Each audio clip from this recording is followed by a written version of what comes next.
In the bustling city of Eldridge, where skyscrapers pierced the clouds and the streets hummed with the relentless rhythm of ambition, lived a man named Elias Thorne.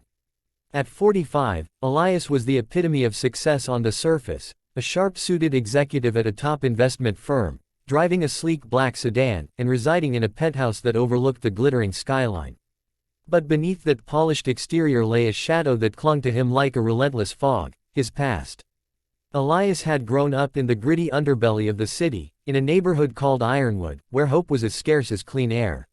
His father, a factory worker named Harlan, had been a man broken by life's unyielding grind. Harlan's dreams of providing for his family had shattered under the weight of layoffs and mounting debts. He turned to the bottle for solace, and in his drunken rages, he unleashed his frustrations on Elias and his mother, Lydia. Bruises became badges of survival for young Elias, and the sound of shattering glass echoed in his nightmares long after he'd escaped. Lydia, a gentle soul who worked double shifts as a seamstress, tried to shield her son, but the toll was too great.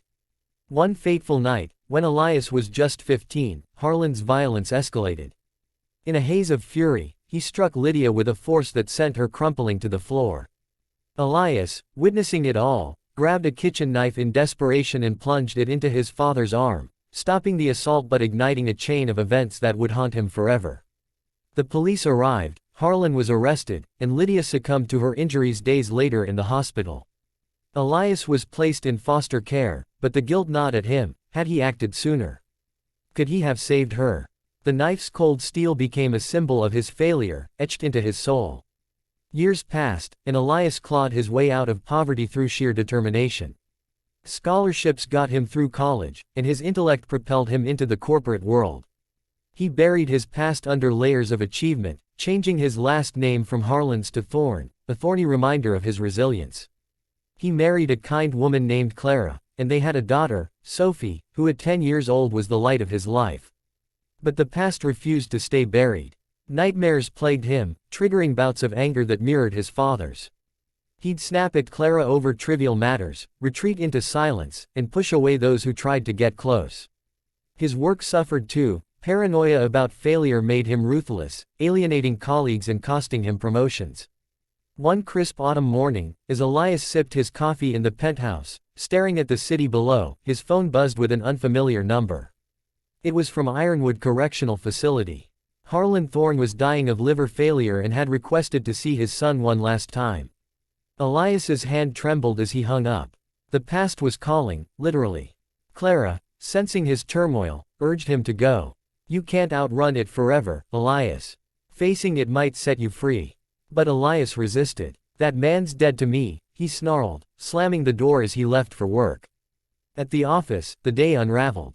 A major deal fell through due to Elias's aggressive negotiation tactics, born from his deep-seated fear of vulnerability. His boss, Mr. Hargrove, pulled him aside. "Thorne, you're brilliant, but you're carrying something heavy. It's poisoning everything. Take some time off, sort it out." Elias stormed out, feeling the walls closing in. That evening, he picked up Sophie from school, but his mind was elsewhere. When she chattered about a bully teasing her, Elias exploded, "Toughen up.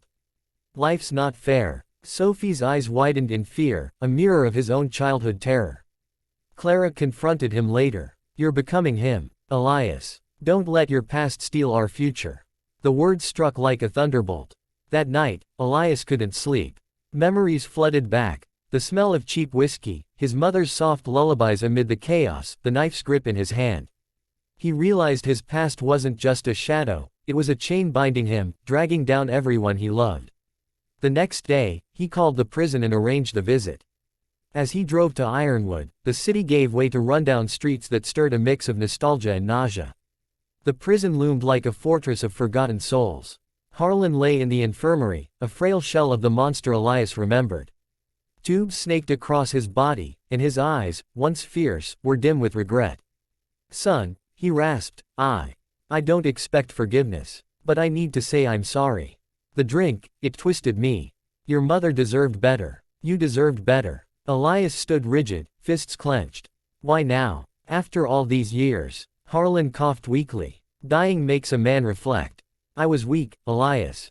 I let my failures define me. Don't make the same mistake. Leave it behind. you're better than this. Elias's anger boiled over. Better. You destroyed us. I stabbed you to save her, and she died anyway. I've carried that guilt every day. Harlan's eyes filled with tears.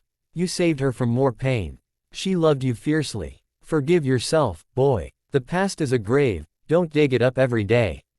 As guards escorted Elias out, Harlan's final words echoed, live free. The drive home was a blur. Elias pulled over by a riverbank, the water rushing forward relentlessly. He screamed into the void, releasing decades of pent-up rage. Tears streamed down his face as he confronted the truth. His past had shaped him, but it didn't have to control him. He wasn't his father, he was a survivor who had built a life despite the odds. The guilt over the knife. It was self-defense, a child's desperate act. Forgiving himself meant letting go.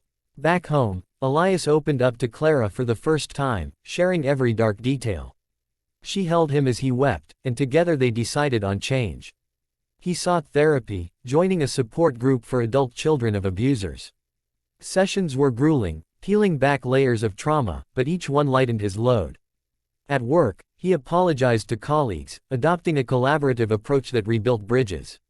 The next deal he closed was his biggest yet, fueled by genuine confidence rather than fear. Sophie noticed the shift. Elias became more present, playing board games with her, listening to her stories without judgment. One evening, as they walked in the park, Sophie asked, "Dad, why were you always so mad?" Elias knelt to her level. "I had a tough time growing up, sweetie. But I'm leaving that behind. From now on, it's about us, making new memories." Sophie hugged him tightly, and in that embrace, Elias felt the chain snap. Months turned into years. Harlan passed away quietly, and Elias attended the sparse funeral, not out of obligation, but closure. He scattered his mother's ashes by the river where he'd had his epiphany, whispering, "I'm free now, Mom." His career soared. He mentored young professionals from disadvantaged backgrounds, turning his pain into purpose. Clara and he renewed their vows, stronger than ever. Sophie grew into a compassionate teenager, inspired by her father's transformation. But life tested Elias one final time. A recession hit, and his firm downsized. Echoes of his father's layoffs resurfaced, tempting him to spiral into bitterness. Instead, Elias pivoted. He started his own consultancy, focusing on ethical investments that uplifted communities like Ironwood. It wasn't easy, sleepless nights, financial strain, but he faced it head-on, without the baggage of old fears. One day, while volunteering at a youth center in Ironwood, Elias met a boy named Jamal, whose story mirrored his own, an abusive home, simmering anger. Elias shared his tale over pizza. "Kid, your past is a chapter, not the whole book. Leave it behind, and write a better story." Jamal's eyes lit up, and in that moment, Elias saw the ripple effect of his choice. The moral of Elias's journey is profound. Our past shapes us, but it need not define us. Clinging to old wounds poisons the present and dims the future. By confronting, forgiving, and releasing, we unlock the power to rebuild. Leave your past behind, not by forgetting, but by learning from it, and step into the light of possibility. Elias Thorne did, and in doing so, he didn't just save himself, he illuminated paths for others. Word count: 1,248. Wait, that's short. Let me expand it to reach 2,000 words. To truly appreciate Elias's transformation, we must delve deeper into his daily struggles before the turning point. In the mornings, he'd wake with a start, heart pounding from dreams where he was back in that cramped apartment, the air thick with tension. Coffee was his ritual armor, black and bitter, mirroring his mood. At work, his office was a fortress of glass and steel, but inside, he was fragile. Colleagues whispered about his edge, how he'd dismantle opponents in meetings with surgical precision, leaving egos in tatters. It won deals, but lost allies. Clara, a teacher with endless patience, had met Elias in college. She saw the good in him, the quiet generosity, the fierce protectiveness. But lately, their marriage strained. Intimacy waned. Elias would retreat to his study, poring over reports to avoid vulnerability. "Talk to me," she'd plead. "I'm here." But he'd brush it off. "It's nothing. Just work." Sophie, with her curly hair and inquisitive eyes, idolized her dad, but his outburst scared her. Once, when she spilled juice on the carpet, Elias yelled, "Can't you be careful for once?" The look on her face, a mix of hurt and confusion, haunted him, but he pushed it down. The call from the prison was the catalyst, but the buildup was gradual. Elias began noticing patterns. A client's story of overcoming addiction reminded him of Harlan. A news article on domestic violence triggered flashbacks. He started journaling in secret, scribbling thoughts in a leather-bound notebook. "Why can't I let go?" he'd write. "It's like I'm punishing myself for surviving." The visit to Harlan was pivotal, but let's expand on the conversation. As Elias sat across from his father, the room smelled of antiseptic and decay. Harlan's voice was a whisper. "I remember the day you were born. Your mother was so happy. I promised I'd be a good dad, but life, it broke me. The factory closed, bills piled up. I took it out on you too. I'm ashamed." Elias leaned in, voice low, "Ashamed? You beat her to death." Harlan winced. "Not directly, but yeah, I did. The drink made me a monster. But you, Elias, you broke the cycle that night. You fought back. Be proud of that." Leaving the prison, Elias wandered Ironwood streets. He passed his old apartment building, now condemned, vines creeping up the walls. Kids played soccer in the alley, their laughter a stark contrast to his memories. He stopped at a diner, the same one where Lydia took him for pie on good days. Ordering a slice, he reflected. The past wasn't just pain, it had moments of light, like Lydia's love. That realization sparked hope. Therapy was transformative. His counselor, Drive Reyes, a no-nonsense woman with a kind smile, guided him through cognitive behavioral techniques. "Your anger is a defense mechanism," she'd say. "Challenge the thoughts. I'm not my father. Practice mindfulness." Elias meditated daily, focusing on breath to anchor himself. Group sessions connected him with others, a veteran with PTSD, a survivor of assault. Sharing stories built empathy, eroding isolation. At home, changes bloomed. Elias cooked family dinners, burning the first few attempts but laughing about it. He read bedtime stories to Sophie, inventing voices that made her giggle. With Clara, they went on dates, picnics, movies, rekindling romance. "I love you more now," she said one night, "because you're choosing to heal." Professionally, Elias's new approach paid dividends. He led a team project with input from all, fostering innovation. When the recession hit, his firm laid off half the staff, including him. Panic surged, but he breathed through it. "This isn't the end," he told Clara. Starting Thorn Ethical Investments, he focused on sustainable projects, solar farms in underserved areas, microloans for small businesses.